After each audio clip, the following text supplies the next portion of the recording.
Good morning, everyone. This is Uma coming to you with your weekend love reading. Hi, guys. Come on in. For those of you that are new, please feel free to click subscribe to my channel so you never miss a reading again.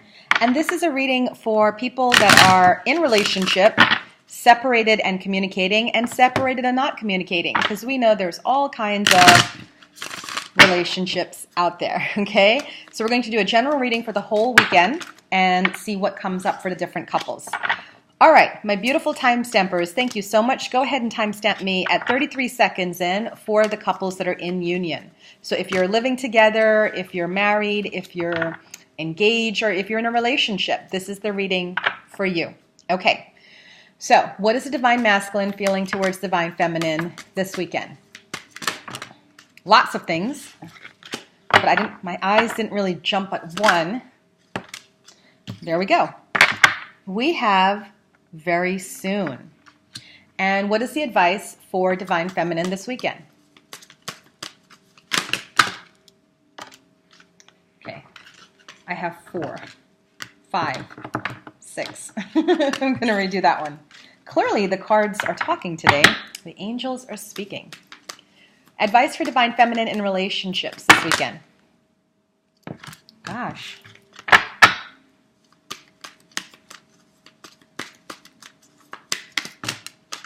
All right, I'm just going to take the top one because I think we could be doing this all day. Passion. There you go. So the advice. What's going on this weekend is the very soon card for the Divine Masculine towards his feminine is that he's making plans, he's making changes, and he's doing things probably behind the scenes that is for the best interest of himself, his loved one, and also the relationship. And it's not going to be revealed yet to the Divine Feminine, but very soon it will. The advice for Divine Feminine is to stay out of the muck. And I was just mentioning this in daily reading. There's been a lot of heavy energy. I've been seeing a lot of my friends on Facebook talk about, just being bombarded by all this energy.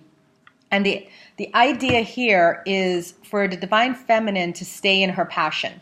So if her passion is singing or dancing or writing, stay in her passion and allow her heart and soul to sing with joy is what this card is saying. That's what's going to help the relationship, because sometimes you can have things leak in from the outside into your love relationship, and Spirit's just warning against that. It's saying, remember the passion that you have with your loved one. Remember this relationship, and whatever is going on in the outside world, guess what? Leave it in the outside world. Got nothing to do with you, your loved one, or anybody else. Okay, so let's see the cards for this weekend for the couples that are in union. We have 7 of Fire, 2 of Air, and Knight of Water. So the 7 of Fire and 2 of Air is talking about standing up for what you know is right, defending your beliefs and decisions, and make a decision.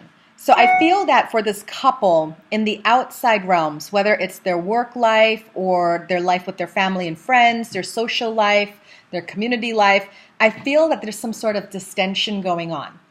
And Spirit's reminding this couple to stick together, work together as a team, and make some really important decisions this weekend that support them as a couple. Okay, the 7 of Fire talks about choosing your battles wisely. So it could also mean that this couple is fighting. So if this couple is fighting and it's not talking about outside external influences, Spirit is reminding you for you both to gently just state your claim and say what you mean what you say, and be respectful of each other's boundaries, okay? But there definitely is some sort of distension around the couples. The Knight of Water, though, is a very positive sign because the Knight of Water brings an offer of love. So it could be a wedding proposal.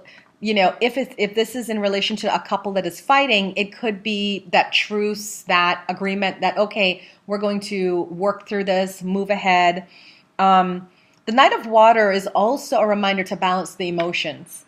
And I've been seeing that a lot because of all this stuff that's happening astrologically. I've seen a lot of people are being affected and just being triggered. You have to remember to do your work, whether it's meditation or yoga. For me, I meditate every day because I have to. You have to stay out of the fray, okay? So for the couples this weekend, I definitely see some arguments, some tensions. Now, whether it's between you two or just you two against the world, whatever it is, stay balanced in your emotions, and it's going to work out eventually. Probably by Sunday, it's going to work out. It's just make sure, though, that you guys are getting your needs met. That's that 7 of fire, okay? So that's for couples that are in union. Okay, timestampers, timestamp me at 5 minutes, 33 seconds in. And this is for couples that are separated and communicating. Let's see how the weekend goes. So for those that are separated and communicating, we have what is divine masculine feeling towards divine feminine. Ooh, we got this card, I think, yesterday. We got 2 cards, forgiving and learning and wedding.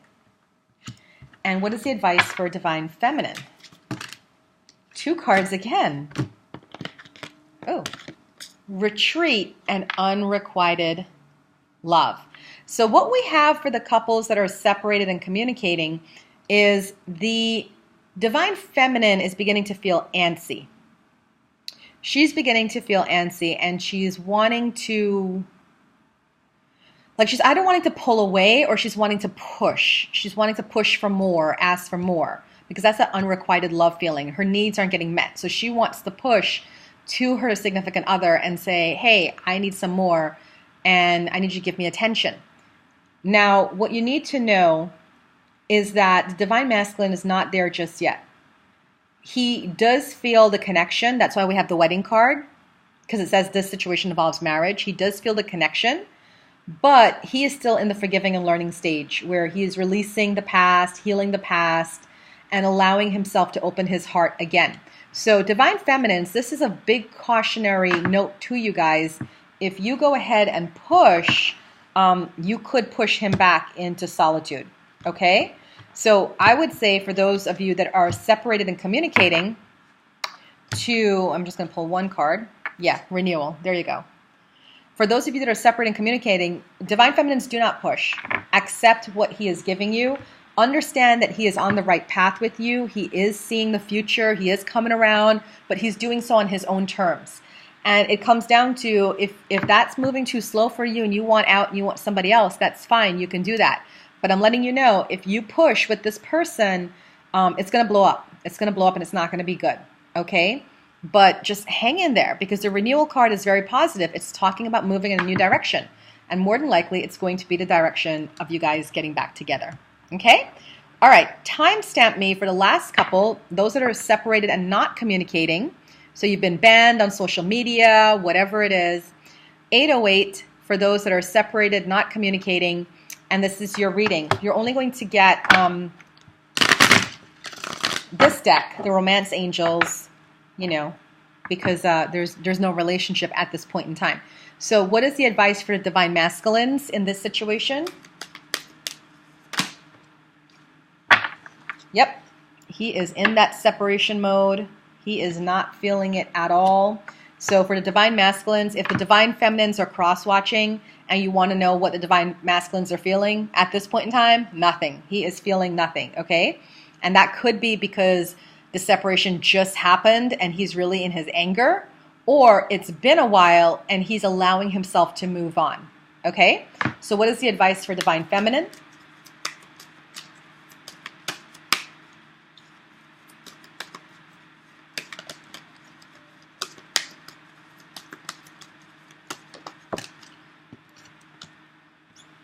Calling in your soulmate. So when you get this card, Divine Feminine, there's 2 ways you can do this. If you already know your soulmate because, this is the person that you want to be with, even though you've been separated, 2 months, 3 months, 3 years, but you know that this is your person, what you can do is you can call them in by name and say, I intend to be with John Doe, or I would like to be with John Doe, or I'm calling in John Doe. You can do that. What I say, though, is be general. Don't be specific. Because sometimes what I've learned in this journey is that sometimes people think that someone's their soulmate, their twin flame, And then more often than not, they go along a couple years and realize that's not the person. And they just wasted so many years after the wrong person. So it doesn't hurt to just be general. I know when me and my twin were separated, I wasn't calling him in by name. When I got this card show up, I would say, I called to me my twin flame. I called to me my twin flame. I called to me my twin flame. And I wouldn't think about him. I would just say, like, just really say, I want to meet my twin flame. And you know what? Without fail, he would contact me every single time, whether by text or by phone or want to see me or whatever, while we were in separation every single time. And that's how I came to really understand that this person was my twin. Okay? So if you're getting this card, Divine Feminines, you can choose to call in your person by name, and they'll probably come to you, but it's one of those things. If they're not meant to be with you, it's going to be like another 10, 11 years of dating them, then finding out they're not the one. Or you could just stop now and start by calling in your twin flame, your soulmate, and not naming them, and then see what happens. Okay, so that's the advice for you this weekend. All right, guys, that's it. That's the wrap up for the weekend reading. You guys always know you can hit me up for a private reading. I do have 15-minute readings available, so you don't have to sit with me for an hour or half an hour. And I have different pricings for all of them because I have emergency readings that I can do within 12 hours. Urgent readings within 24 hours, after hours readings, and then, you know, just readings during my regular business hours, which are Tuesdays to Thursdays, Eastern Standard Time, 12 p.m. to 4 p.m. All right? Thank you so much, guys, for watching my video, and I will see you again next week to do your dailies. Bye for now.